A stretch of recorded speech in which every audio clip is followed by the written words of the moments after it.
Era un agente de Servicios de Protección Infantil, CPS, por sus siglas en inglés de 18 años que se hizo pasar por una niña de acogida traumatizada de 12 años para investigar a los Erickson después de que 3 niños murieran misteriosamente bajo su cuidado. En mi primera noche, la señora Erickson me encerró en su sótano con solo un cubo como baño y me dijo que me ganaría la comida con buen comportamiento.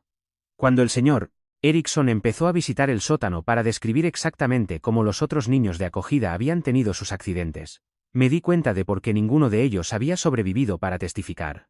Aparecí en la casa de los Erickson con un ojo morado, el pelo sin lavar y una bolsa de basura con ropa de segunda mano que apestaba a humo de cigarrillo. Mi trabajadora social, Elizabeth, llamó a su puerta suburbana mientras yo me encorvaba detrás de ella, interpretando a la perfección el papel de una niña traumatizada de 12 años. En realidad, tenía 18 años y era parte del operativo encubierto más joven que el CPS hubiera aprobado jamás. La sonrisa de la señora Erickson se desvaneció de su rostro en el instante en que me vio.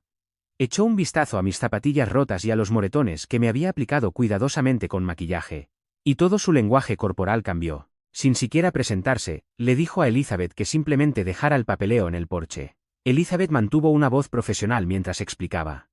Necesitaría que me muestren su habitación y me den las reglas de la casa. La señora Erickson puso los ojos en blanco y dijo que ya había lidiado con docenas de estos niños antes. Conocía el procedimiento. Cuando Elizabeth extendió la mano para despedirse de mí antes de irse, la señora Erickson se interpuso físicamente entre nosotras. Sacó desinfectante para manos y lo bombeó agresivamente mientras explicaba que los niños de acogida a menudo portaban enfermedades. Intenté hablar, practicando el susurro asustado que habíamos ensayado. ¿Dónde? La señora Erickson me interrumpió con una risa cortante. He escuchado todas las tácticas de manipulación que existen, así que ni siquiera intentes ese asunto de la niña inocente conmigo. Agarró mi bolsa de basura y la sostuvo con el brazo extendido, guiándome hacia adentro. El señor Erickson salió de la cocina y me miró de arriba abajo como si fuera ganado. ¿Otra que se escapa?, le preguntó a su esposa. Ella se encogió de hombros y dijo, probablemente, a juzgar por el ojo morado. Dejó caer mi bolsa al suelo y usó su pie para empujarla hacia la puerta del sótano. Tu habitación está abajo, anunció. No un dormitorio, un sótano. Encendió una única bombilla desnuda que iluminaba paredes de hormigón y un colchón manchado en el suelo. El baño está arriba, pero es para la familia, dijo. Señaló un cubo en la esquina. Te las arreglarás. El oso de peluche metido bajo mi brazo, el único artículo que había luchado por conservar, lo grababa todo a través de su cámara oculta en el ojo. Me mostró el cerrojo en el exterior de la puerta. Para tu protección, dijo, demostrando cómo encajaba. Los niños de acogida son sonámbulos. No podemos permitir que deambules por las habitaciones de nuestros hijos. En la cena, me senté en el suelo en la esquina mientras la familia Erickson comía asado caliente en su mesa de comedor. La señora Erickson me lanzó un trozo de pan y un vaso de agua sin mirar. Te ganarás mejor comida con buen comportamiento, dijo. Su hija biológica, Bethany, se rió. A la última le tomó 3 semanas ganarse la mantequilla de maní. Extendí la mano para alcanzar el pan, pero el señor Erickson me dio una bofetada en la mano tan fuerte que me dejó una marca. Di por favor primero, me ordenó. El hecho de que te criaran como a un animal no significa que actuarás como tal aquí. Mi supervisor me había advertido que sería malo. 3 niños habían muerto en este hogar en 5 años, todos dictaminados como accidentes. Pero vivirlo era diferente a leer los archivos. Esa noche, encerrada en el sótano, activé la grabadora de emergencia cosida en el estómago de mi oso de peluche. Cada sonido se transmitiría directamente a la sede del CPS. La verdadera tortura comenzó el tercer día. La señora Erickson decidió que yo apestaba. Me desnudó en el patio trasero y me bañó con una manguera de agua helada mientras sus hijos miraban desde la ventana. No podemos permitir que contamines nuestra ducha, le explicó a los vecinos que se asomaban por encima de la cerca. Estos niños vienen de lugares horribles. Cuando temblé, me roció directamente a la cara. Me aseguré de que la cámara en mi oso de peluche captara su sonrisa. Empezó a negarme la comida como castigo por infracciones imaginarias. Mirar a sus hijos costaba saltarse el desayuno. Hablar sin permiso significaba quedarse sin almuerzo. Para el 5.º día, estaba mareada por el hambre, interpretando el papel demasiado bien. Pero fue el señor Erickson quien verdaderamente me heló la sangre. Esperaba a que su esposa estuviera comprando para visitar el sótano. Se sentaba en las escaleras y describía lo que les había pasado a los otros niños de acogida. Como uno se cayó por estas mismas escaleras. Como otro bebió accidentalmente líquido de limpieza. Como el tercero se alejó y fue encontrado en el río. Los niños de acogida son tan torpes, decía, sacando su navaja para limpiarse las uñas. Suceden tantos accidentes cuando nadie está prestando atención. En el 7º día, escalaron al abuso físico. La señora Erickson descubrió que había escondido una barra de granola en mi funda de almohada, una que su hija, Bethany, en realidad me había pasado a escondidas por lástima. Me agarró del pelo y me arrastró escaleras arriba, mi oso cayendo y rebotando detrás de nosotras, aún grabando. Me llamó ladrona, mentirosa, prueba de que los niños de acogida estaban genéticamente dañados. Me hizo estar de pie en la esquina de la cocina durante 6 horas. Cuando me tambaleaba por el agotamiento, golpeaba una olla al lado de mi cabeza. Sus hijos comían helado en la mesa, riéndose cada vez que me estremecía.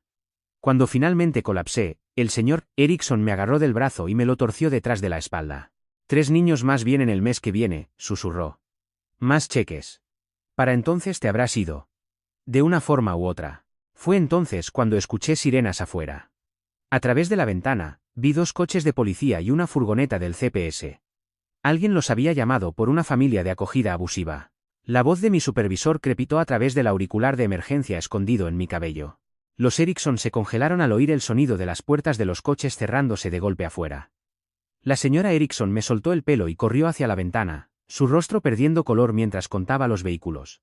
La navaja del señor Erickson resonó al caer al suelo. Me quedé arrugada en los azulejos de la cocina, manteniendo mi tapadera incluso mientras el alivio me inundaba. El oso de peluche yacía de lado contra la pared, el ojo de su cámara capturando los movimientos de pánico de la señora Erickson mientras agarraba paños de cocina y limpiaba frenéticamente las encimeras. El señor Erickson pateó una navaja debajo del refrigerador y se alisó la camisa. Pasos pesados retumbaron en los escalones del porche. El timbre sonó 3 veces en rápida sucesión, seguido de golpes autoritarios. La señora Erickson me lanzó una mirada de puro veneno antes de plasmar su sonrisa falsa y abrir la puerta. El detective Martínez estaba en el umbral con 2 oficiales uniformados flanqueándolo. Detrás de ellos, reconocí a Sarah Chen del CPS, aunque no dio ninguna indicación de conocerme. Su expresión se mantuvo profesionalmente neutral mientras sostenía el papeleo oficial. La voz de la señora Erickson se volvió aguda y dulce. Les dio la bienvenida al interior, explicando que debía haber algún malentendido. Había sido madre de acogida durante 15 años con un historial ejemplar. El señor Erickson asintió, añadiendo que habían ayudado a docenas de niños con problemas. Los ojos del detective Martínez recorrieron la cocina y se posaron en mí. Permanecí inmóvil en el suelo, dejando que asimilara mi apariencia desaliñada. Las marcas rojas en mis brazos, la forma en que me estremecía cuando el señor Erickson cambiaba su peso. La mandíbula del detective se tensó. Sarah Chen solicitó ver mi habitación. La señora Erickson dudó. Luego guió al grupo hacia la puerta del sótano, parloteando sobre cómo habían convertido el espacio, especialmente para niños de acogida que necesitaban estructura. Tanteó con el cerrojo en el exterior de la puerta, tratando de explicarlo como una medida de seguridad. Los oficiales descendieron primero. Escuché a uno de ellos maldecir en voz baja al ver el cubo en la esquina. Sarah Chen documentó todo con su teléfono mientras las explicaciones de la señora Erickson se volvían más frenéticas. El colchón manchado, la bombilla desnuda, las paredes de hormigón sin ventanas.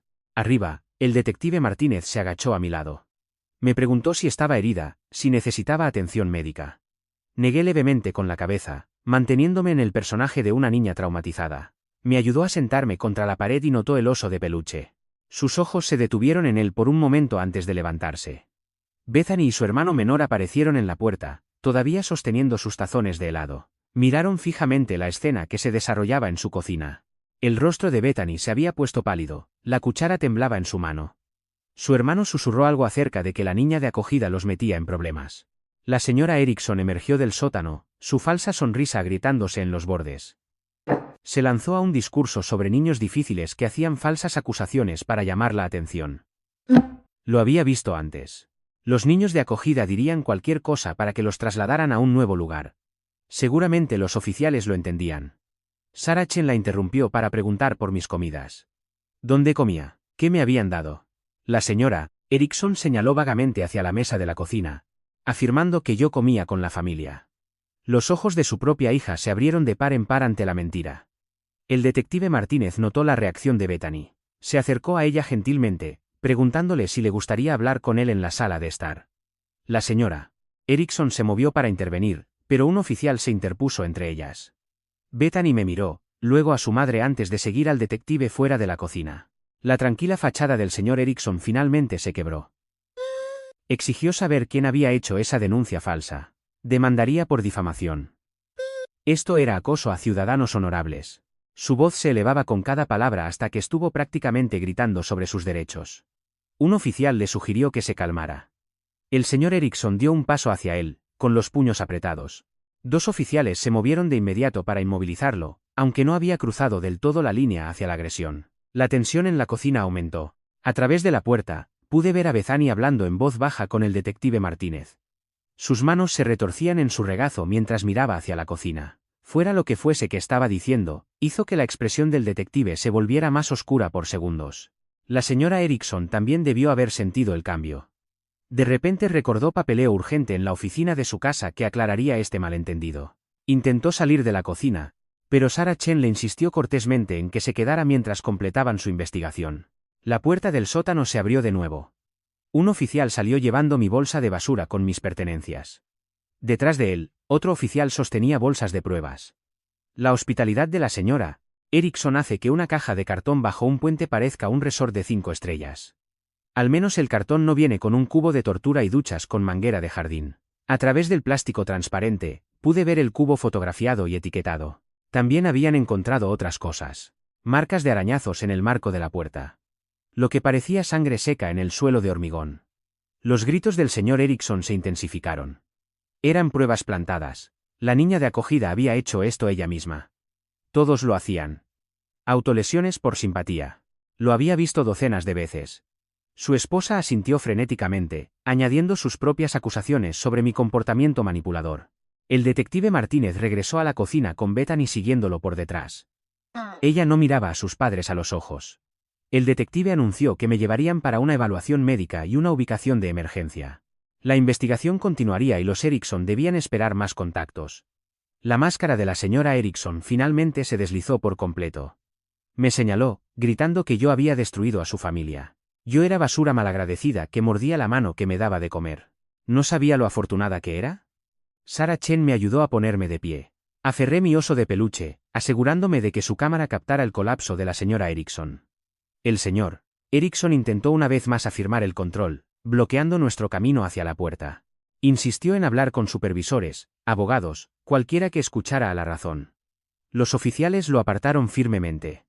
Mientras Sarah me guiaba al pasar, el señor Erickson se inclinó lo suficientemente cerca como para que yo pudiera oler su aliento a café. Su susurro fue demasiado bajo para que nadie más lo escuchara, pero el micrófono sensible de mi oso de peluche captaría cada palabra sobre lo que les pasaba a los niños que hablaban. Afuera, el aire del anochecer se sentía como libertad, a pesar de que tenía que mantener mi tapadera. Los vecinos se habían reunido en sus jardines, teléfonos en mano, grabando todo. La reputación de la señora Erickson en la comunidad se estaba desmoronando en tiempo real. Sarah me ayudó a subir a la furgoneta del CPS.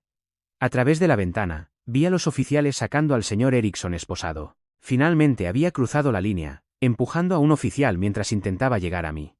La señora Erickson lo siguió, chillando sobre demandas y arrestos falsos. Mientras nos alejábamos, alcancé a ver a Bethany en la ventana de su habitación. Levantó la mano levemente.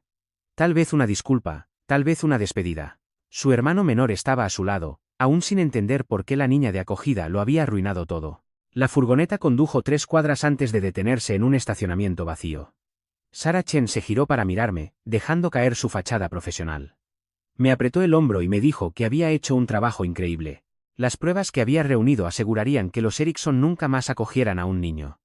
Pero esto era solo el comienzo. Habría declaraciones formales, documentación médica y una cuidadosa coordinación para mantener mi historia encubierta. Los Erickson todavía tenían conexiones, abogados y un historial de hacer desaparecer los problemas. Necesitaríamos cada prueba para que esto se sostuviera. Sarah Chen nos condujo a una casa de seguridad a 20 minutos de distancia, un edificio de apartamentos anodino donde el CPS realizaba interrogatorios de información.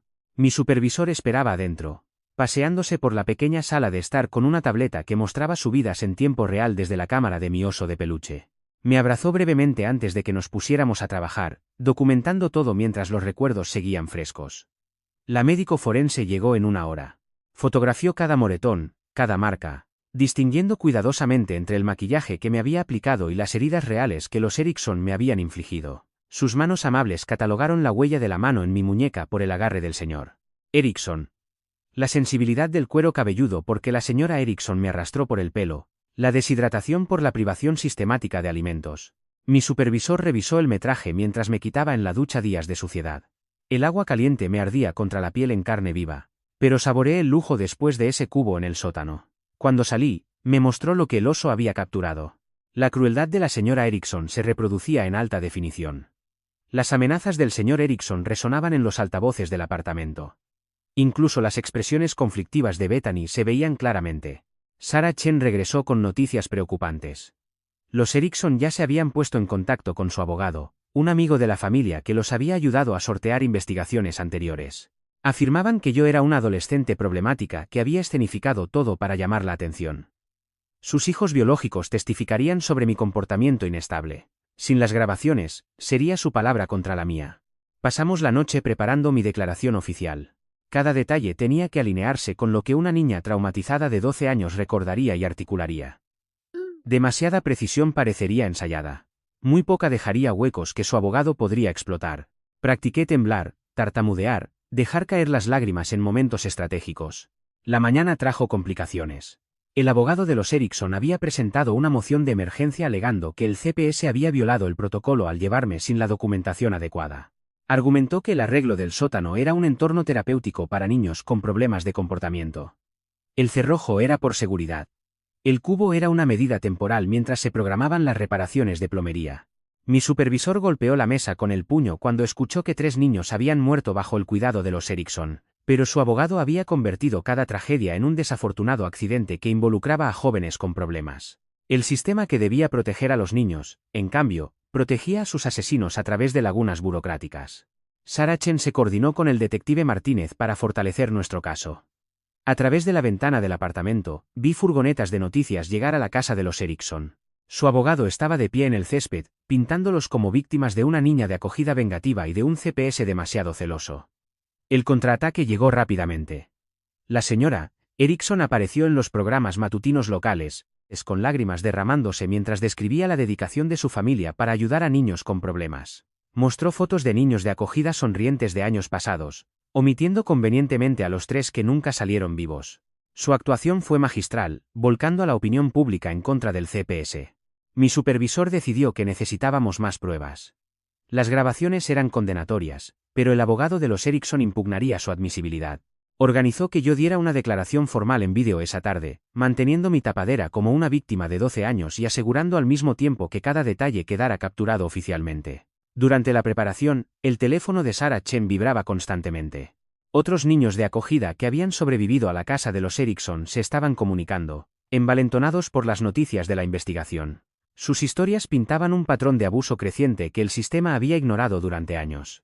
Un chico describió haber estado encerrado en el sótano durante una semana. Una chica relató haber sido obligada a comer comida en mal estado como castigo. La declaración en vídeo tuvo lugar en una estéril sala de conferencias. Me senté frente a un abogado defensor de niños mientras las cámaras grababan cada palabra. Dejé que mi voz temblara mientras describía el sótano, el cubo, la inanición sistemática. Cuando me preguntaron sobre el oso de peluche, lo apreté con fuerza y expliqué cómo era mi único consuelo en ese lugar oscuro. Mi supervisor bloqueó su camino, pero la presencia del hombre me alteró genuinamente. Se parecía al señor Erickson en su frialdad calculada, el tipo de persona que veía a los niños de acogida como fuentes de ingresos desechables en lugar de seres humanos. La seguridad lo retiró, pero el daño estaba hecho.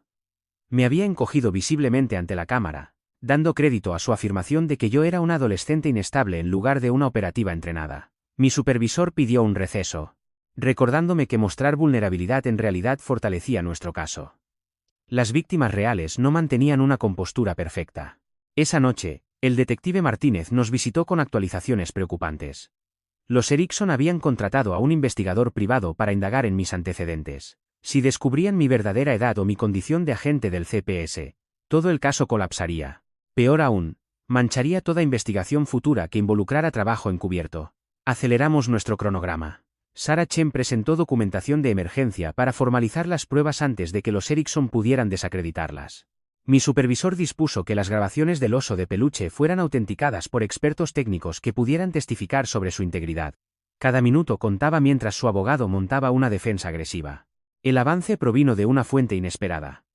Bethany Erickson llamó a la línea de ayuda del CPS a las 2:00 a.m. susurrando entre lágrimas. Sus padres habían amenazado con enviarla a un internado si testificaba contra ellos. Había visto lo que les hacían a los niños de acogida que los contradecían. Estaba aterrorizada de convertirse en su próxima víctima. El detective Martínez la recogió en la casa de una amiga a donde había huido. En la seguridad de la comisaría, reveló años de presenciar abusos. Había intentado ayudar a los niños de acogida anteriores, pasándoles comida a escondidas como había hecho conmigo. Cada vez, sus padres la castigaban severamente, y los niños de acogida desaparecían poco después. Su testimonio fue devastador. Describió haber visto a su padre empujar a un niño de acogida por las escaleras del sótano y luego afirmar que se había tropezado. Había visto a su madre obligar a una niña a beber productos químicos de limpieza como castigo por mentir sobre los abusos. La tercera muerte, un ahogamiento, ocurrió durante un viaje de campamento familiar donde ningún niño de acogida debería haberse alejado solo. La fachada pública de la señora Erickson se desmoronó cuando la policía la arrestó en el estudio de televisión donde había programado otra entrevista de simpatía. Las imágenes de ella siendo esposada con todo su maquillaje y perlas se emitieron en todos los canales locales. El señor Erickson intentó huir pero fue atrapado en la frontera del estado con un auto lleno de documentos triturados. Su abogado abandonó el barco, recordando repentinamente obligaciones éticas que no le habían molestado mientras defendía a asesinos de niños. El investigador privado no encontró nada sobre mi verdadera identidad. La cuidadosa preparación de mi supervisor había creado una historia de fondo hermética. La opinión pública cambió a medida que más sobrevivientes se presentaron con sus historias. La forma en que Bethany finalmente llamó a esa línea de ayuda a las 2 a.m. me hace preguntarme cuánto tiempo había estado reuniendo el valor. ¿Qué momento específico la empujó a finalmente descolgar ese teléfono? Mantuve mi tapadera durante todo esto, interpretando a la niña traumatizada en cada aparición pública. Durante la audiencia de fianza de los Erickson, me senté en la primera fila de la galería, con el oso de peluche en mi regazo, dejándoles ver a la niña de 12 años que habían aterrorizado. La máscara de la señora Erickson se deslizó cuando nuestros ojos se encontraron, puro odio destellando en su rostro. Mientras los oficiales se los llevaban, el señor Erickson se dio la vuelta por última vez. Su expresión prometía represalias si alguna vez quedaba libre. Abracé mi oso más fuerte, sabiendo que su cámara había capturado su amenaza para el registro permanente. Sarah Chen trabajó incansablemente construyendo un caso irrefutable. El equipo forense encontró pruebas de ADN en el sótano de los 3 niños fallecidos, contradiciendo las afirmaciones de los Erickson de que nunca habían estado confinados allí. Los registros financieros demostraron que habían cobrado más de $500,000 en pagos de acogida mientras no gastaban casi nada en las necesidades de los niños. Mi supervisor se preocupó por mi estado psicológico. Organizó sesiones de asesoramiento donde yo podía abandonar la actuación y procesar el trauma. La terapeuta se especializaba en trabajo encubierto, comprendiendo el precio único de mantener identidades falsas mientras se experimenta sufrimiento real. 2 semanas después del inicio de la investigación, nos enfrentamos a un revés. El nuevo abogado de los Erickson presentó mociones alegando provocación de un delito, argumentando que el CPS me había colocado deliberadamente para fabricar pruebas. De tener éxito, invalidaría todo lo que habíamos reunido. Mi supervisor pasó noches sin dormir elaborando respuestas que protegieran el programa encubierto mientras mantenían mi tapadera. El detective Martínez descubrió algo crucial en los documentos triturados que el señor Erickson había intentado destruir. Reconstruidos, revelaban correspondencia con otros padres de acogida, compartiendo técnicas de disciplina y estrategias para evitar el escrutinio del CPS. La red era pequeña pero devastadora, convirtiendo el cuidado de acogida en un sistema de abuso coordinado. No podíamos perseguir a la red más amplia sin comprometer mi identidad. Pero el detective Martínez pasó la información a las autoridades federales para una investigación por separado. Mi misión se centraba únicamente en los Erickson, construyendo pruebas tan abrumadoras que ningún jurado podría absolverlos. Los otros niños de acogida a su cargo fueron reubicados de inmediato. Sarah Chen supervisó personalmente cada ubicación, asegurándose de que fueran a familias minuciosamente investigadas. Algunos requirieron terapia intensiva después de años de abuso. Otros, como el hermano menor de Bethany, parecían no ser conscientes del horror total protegidos por las intervenciones de su hermana. La propia Bethany ingresó a custodia protectora voluntariamente. Su testimonio la convirtió en un blanco para los simpatizantes restantes de sus padres. Personas que aún creían que los Erickson eran mártires perseguidos por un gobierno que se extralimitaba. Vivió temporalmente con Sarah Chen, desprogramándose lentamente de años de abuso normalizado. Mis apariciones públicas se convirtieron en eventos cuidadosamente orquestados. No podíamos arriesgarnos a que los investigadores de los Erickson me tomaran por sorpresa o notaran inconsistencias en mi comportamiento. Cada entrevista, Cada comparecencia ante el tribunal requería una extensa preparación para mantener la personalidad de niña traumatizada mientras entregaba el testimonio necesario. Las pruebas forenses aumentaron. El sótano arrojó ADN, huellas dactilares y marcas de arañazos consistentes con un confinamiento prolongado. El análisis del contenido del cubo confirmó que múltiples niños habían sido obligados a usarlo durante periodos prolongados. Incluso el colchón manchado contaba historias de sufrimiento a través de la evidencia biológica. Los antecedentes de la señora Erickson revelaron patrones preocupantes. Había trabajado en un hogar de grupo a sus 20 años donde 3 niños murieron bajo circunstancias sospechosas. Cada muerte fue dictaminada como accidental, pero las similitudes con nuestro caso eran innegables. Había perfeccionado sus técnicas durante décadas, aprendiendo exactamente hasta dónde empujar sin dejar pruebas procesables. El historial del señor Erickson era igualmente oscuro. Antiguos empleadores lo describían como controlador y vengativo con un odio particular por cualquiera que considerara inferior. Su colección de navajas, incautada durante el arresto, incluía varias armas consistentes con las lesiones encontradas en los niños de acogida fallecidos. 3 semanas después del arresto inicial, nos enfrentamos a nuestro mayor desafío. El abogado de los Erickson localizó a un antiguo niño de acogida dispuesto a testificar en su defensa. El joven afirmó que le habían salvado la vida, proporcionándole la estructura y disciplina que había necesitado. Sospechábamos de aleccionamiento o soborno, pero no podíamos probarlo sin comprometer la investigación. Mi supervisor tomó una decisión difícil. Revelaríamos porciones selectas de las grabaciones del oso de peluche para contrarrestar este testimonio. No lo suficiente como para exponer toda la operación de vigilancia, pero sí lo suficiente como para demostrar la crueldad de los Erickson. Los expertos técnicos testificaron que las grabaciones eran auténticas, sin editar y que mostraban claramente un abuso sistemático. El testigo de la defensa se derrumbó bajo el contrainterrogatorio. El detective Martínez había descubierto transferencias financieras del abogado de los Erickson a la cuenta del joven. Enfrentado a pruebas de soborno, admitió que le habían pagado por mentir. Su verdadera experiencia en su hogar coincidía con el patrón de abuso que habíamos documentado. A medida que el caso se acercaba al juicio, luché con el inminente final de mi asignación. Pronto, tendría que abandonar la tapadera, regresar a mi verdadera edad e identidad. El pensamiento me aterrorizaba más que el sótano. Durante semanas, había vivido como esta niña vulnerable, experimentando un trauma que se sentía demasiado real a pesar de mi entrenamiento. Mi supervisor reconoció los signos de estar yendo demasiado profundo en cubierta. Organizó una transición gradual, permitiéndome recuperar lentamente mi identidad adulta en espacios seguros mientras mantenía la tapadera públicamente. La terapeuta trabajó conmigo en técnicas de integración, ayudándome a separar el personaje de mi verdadero yo. Sarah Chen se convirtió en un apoyo crucial durante este periodo. Había visto a operativos luchar con su identidad después de asignaciones largas y conocía la importancia de mantener conexiones con la realidad. Pasamos horas discutiendo el caso desde una perspectiva adulta, analizando la psicología de los Erickson y los fallos del sistema que los habían habilitado. La acusación del gran jurado cayó como un trueno. Los Erickson se enfrentaban a cadena perpetua si eran declarados culpables de todos los cargos. Su abogado intentó negociar un acuerdo de culpabilidad, pero el fiscal rechazó cualquier cosa que no fuera la plena rendición de cuentas. El coraje de Bethany inspiró a otros testigos. Niños de acogida de todo el estado se presentaron con historias sobre los Erickson y su red. La investigación se expandió más allá de nuestro alcance original, aunque mi participación siguió limitada a nuestro caso específico. El oso de peluche había iniciado algo más grande de lo que habíamos anticipado. Prepararse para el juicio significaba revivir cada momento de abuso. Practiqué el testimonio con fiscales que necesitaban que me mantuviera en el personaje en el estrado. La defensa atacaría mi credibilidad, tratando de exponerme como una operativa adulta. Un desliz podría destruir todo lo que habíamos construido. Mi supervisor creó planes de contingencia. Si mi tapadera se descubría durante el juicio, teníamos documentación que probaba que el abuso ocurrió independientemente de mi edad. Los otros testigos, las pruebas físicas y el testimonio de Bethany podrían sostener el caso sin mí. Pero todos sabíamos que mi testimonio era la piedra angular. 6 semanas después de aquella noche en el sótano, nos enteramos de que el señor Erickson había sufrido un infarto bajo custodia. Su abogado intentó usarlo para ganar simpatía, afirmando que el estrés de las acusaciones falsas estaba matando a un hombre inocente.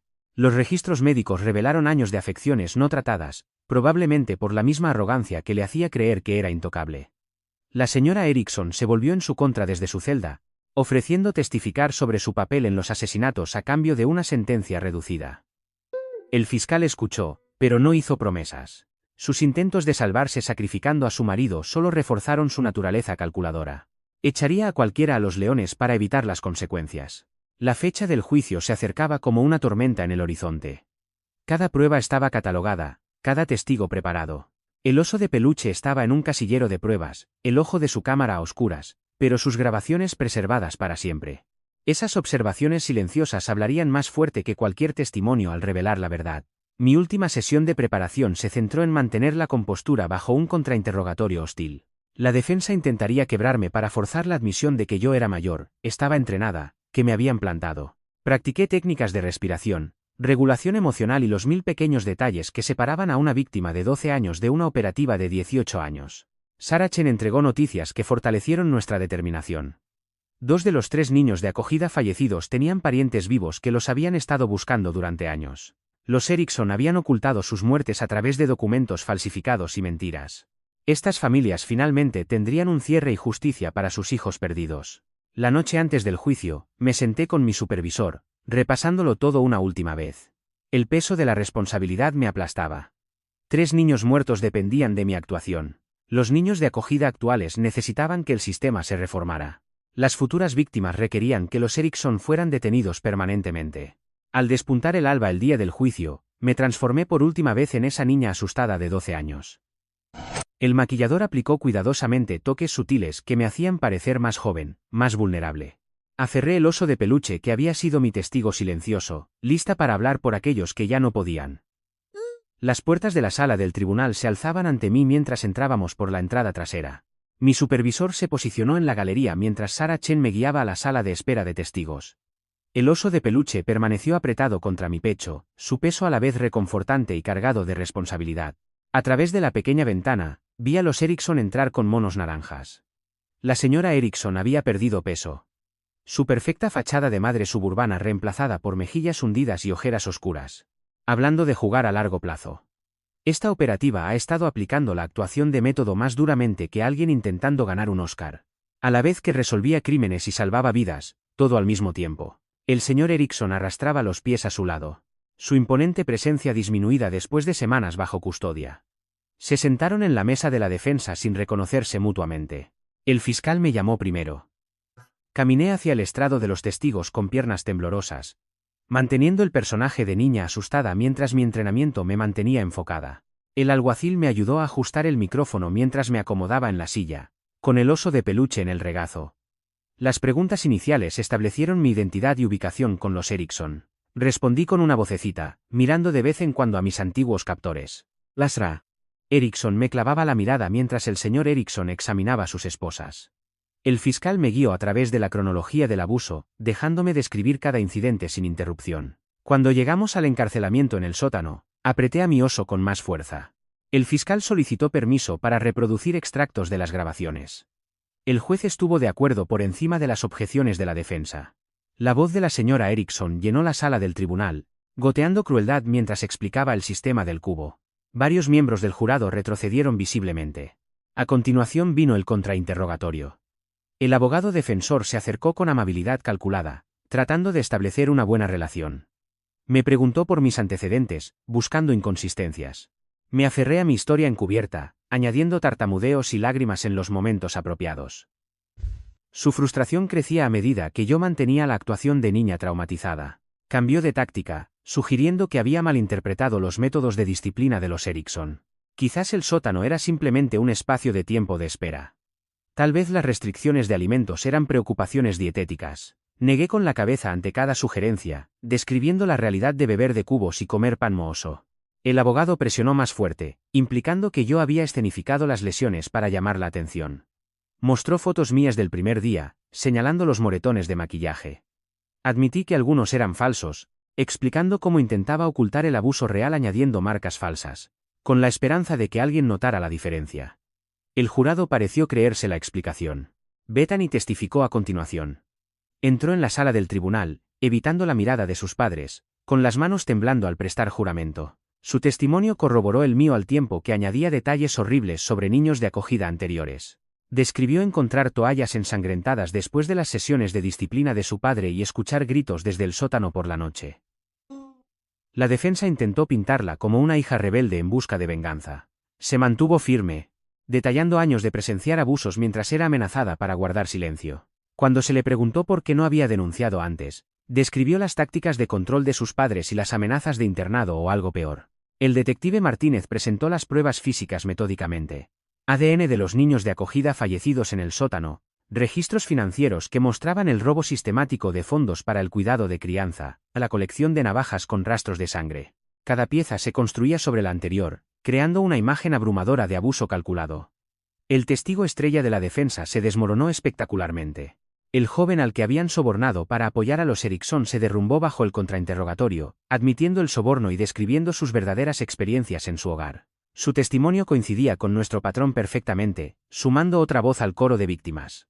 La señora Erickson subió al estrado en contra del consejo de su abogado. Intentó retratarse a sí misma como una cuidadora incomprendida que lidiaba con niños problemáticos. Sus explicaciones sobre el montaje del sótano se volvieron cada vez más absurdas. Afirmó que el cubo era para necesidades de baño de emergencia durante tormentas eléctricas. El cerrojo era para prevenir accidentes de sonambulismo. El fiscal destruyó sistemáticamente su credibilidad. Reprodujo grabaciones de ella bañándome con la manguera mientras se reía. Mostró documentos financieros que probaban que había gastado el dinero del cuidado de crianza en joyas y vacaciones. Su máscara se deslizó repetidamente mientras respondía de mala gana a las preguntas, revelando a la mujer cruel bajo una fachada suburbana. El señor Erickson se negó a testificar, sentándose con rostro de piedra mientras un testigo tras otro describía sus amenazas y violencia. Antiguos niños de acogida viajaron de todo el estado para compartir sus experiencias. Cada historia reforzaba el patrón de abuso creciente que terminó en muerte para aquellos que no pudieron escapar. El testimonio de la médico forense resultó particularmente condenatorio. Explicó cómo las lesiones de los 3 niños fallecidos eran inconsistentes con accidentes. Ahogamiento con muñecas magulladas sugería haber sido sujetado bajo el agua. La ingestión de líquido de limpieza con abrasiones en la garganta indicaba alimentación forzada. La caída por las escaleras se produjo después de heridas defensivas en los brazos. Los alegatos finales cerraron el círculo. El fiscal guió al jurado a través de 7 años de abuso sistemático, 3 asesinatos e innumerables sobrevivientes traumatizados. Sostuvo en alto mi oso de peluche, explicando cómo este simple juguete finalmente había dado voz a los que no la tenían. La defensa hizo un último intento de crear una duda razonable. Argumentaron sobre la admisibilidad de las grabaciones, cuestionaron las motivaciones de los testigos y sugirieron una conspiración para incriminar a padres de acogida modelo. Sus argumentos se sentían vacíos contra la montaña de pruebas, e incluso ellos parecían saberlo. La deliberación del jurado duró solo 4 horas. Esperamos en una sala segura, mi supervisor de un lado a otro mientras Sarah Chen hacía llamadas telefónicas, organizando ubicaciones permanentes para los otros niños de acogida. Me senté en silencio, todavía en personaje a pesar del cansancio que pesaba sobre mí. El veredicto llegó justo después del almuerzo. Culpables de todos los cargos, asesinato en primer grado de 3 niños, docenas de condenas por abuso infantil, fraude financiero, conspiración. El juez leyó cada veredicto mientras los Erickson se sentaban congelados. La señora Erickson finalmente se quebró, sollozando teatralmente mientras el señor Erickson miraba al frente. La sentencia llegó 2 semanas después. Asistí nuevamente, observando cómo el juez dictaba 3 cadenas perpetuas consecutivas, además de años adicionales por abuso y fraude. Los Erickson nunca saldrían de prisión. Sus hijos biológicos vivirían con parientes, recibiendo terapia para procesar su trauma. El caso llegó a los titulares locales, pero afortunadamente nunca se volvió nacional.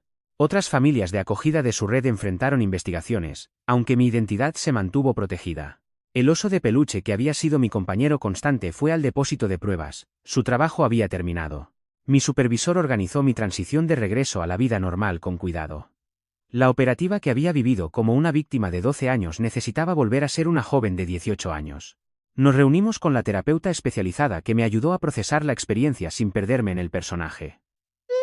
Sarah Chen me invitó a visitar a los niños de acogida que habíamos salvado. Verlos en hogares seguros, comenzando a sanar, hizo que cada momento de sufrimiento valiera la pena. Algunos me reconocieron a pesar de mi edad real, comprendiendo intuitivamente que había sido su protectora disfrazada. Bethany se comunicó a través de Sarah, queriendo agradecerme personalmente. Nos conocimos en una cafetería donde ella estaba comenzando de nuevo en el colegio comunitario. Se disculpó por no haber actuado antes, pero le aseguré que había demostrado un valor increíble cuando más importaba. El programa encubierto del CPS continuó con nuevos protocolos de seguridad basados en mi experiencia. Los futuros operativos tendrían mejores sistemas de apoyo y procedimientos de extracción más claros. Mi misión se convirtió en una plantilla para proteger a los niños vulnerables mientras se mantiene la seguridad operativa. 6 meses después del juicio, recibí la noticia de que el señor Erickson había muerto en prisión. Aunque los reclusos susurraban acerca de que la justicia encontraba a los asesinos de niños entre rejas, la señora Erickson permaneció en régimen de aislamiento para su propia protección, sus crímenes haciéndola un blanco. Regresé a la universidad, estudiando trabajo social con una nueva comprensión de las fallas y posibilidades del sistema. Mis compañeros de clase nunca supieron de mi trabajo encubierto, viendo solo a una estudiante dedicada y apasionada por la protección infantil. La experiencia dio forma a mi elección de carrera sin definir toda mi identidad. Las familias de los 3 niños asesinados celebraron un servicio conmemorativo en el aniversario del veredicto. Asistí en silencio, de pie en la parte de atrás mientras finalmente tenían un cierre. Los nombres de sus hijos fueron pronunciados en voz alta, sus vidas honradas, sus muertes reconocidas como asesinatos en lugar de accidentes. Otros sobrevivientes se comunicaron con el tiempo, formando una red de apoyo informal. Compartimos recursos, recomendamos terapeutas y celebramos hitos en la curación. El sistema de acogida en nuestro estado se sometió a reformas impulsadas por el caso. Mejores procedimientos de selección, inspecciones obligatorias en el hogar y controles regulares con los niños se convirtieron en estándar. No era perfecto, pero era un progreso construido sobre dolorosas lecciones. Mi última sesión con la terapeuta especializada se centró en la integración. La víctima de 12 años que había interpretado siempre sería parte de mí, pero había aprendido a separar la actuación de la identidad. Las habilidades que me mantuvieron viva en ese sótano se tradujeron en fuerza en la vida cotidiana. Guardé una foto de la misión, no de pruebas o abuso, sino de los niños de acogida en sus nuevos hogares, sonriendo genuinamente por primera vez en años. Me recordaba por qué existían operativas como yo, tendiendo un puente entre los niños vulnerables y la justicia. La casa de los Erickson finalmente se vendió, el sótano renovado por nuevos propietarios que nunca supieron su historia. Si pasas conduciendo hoy, verías una casa suburbana normal sin ningún indicio de los horrores que contenía. Pero los sobrevivientes conocían la verdad, y esa verdad finalmente nos había hecho libres. Mirando hacia el futuro, me preparé para mi próxima asignación con una comprensión más profunda del costo y la necesidad del trabajo encubierto. El sistema necesitaba una reforma, pero hasta entonces, operativas como yo se interpondrían entre los depredadores y sus presas, dando testimonio para asegurar que el sufrimiento de ningún niño pasara desapercibido. Mi supervisor se retiró poco después. El caso Erickson, su última misión. Había salvado a innumerables niños a lo largo de su carrera, pero esta le había pasado factura. Nos mantuvimos en contacto. 2 personas que entendían el peso del engaño necesario al servicio de proteger a los inocentes. Evidencia del mal conquistado a través de la paciencia y el coraje. En algún lugar del almacenamiento, ese testigo silencioso descansaba, con su trabajo completado. Menudo viaje, ¿eh? Realmente aprecio que me hayas dejado acompañarte y sentir curiosidad contigo. Ha sido un viaje genial explorar todo esto juntos.